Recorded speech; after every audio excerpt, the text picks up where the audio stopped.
ఒక సోదరి దీపంతో అందట, దీపమా, నా చదువు మీదే దృష్టి పెట్టి చదువుకుంటున్నాను కానీ ఇంతగా నాకు వెలుగును పంచుతున్నావు నేను ఒకసారి కూడా తలంచలేదు.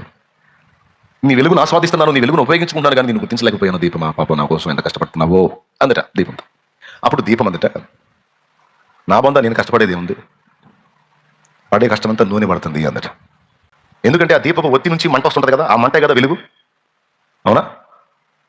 అదేంటి అట్లా అంటావు, నువ్వు లేకపోతే ఎట్లా కుదిరిద్ది, నువ్వే కదా కాలుతుంది అని ఆ ఒత్తినంటే, నేనా ఓ పని చెయ్యి, ఈ నూనెలో నుంచి నన్ను తీసి బయటయి, ఆ నిప్పుతో సహా ఈ నూనె నుంచి నన్ను తీసి బయటయి, క్షణాల్లో కాలిపోతాను.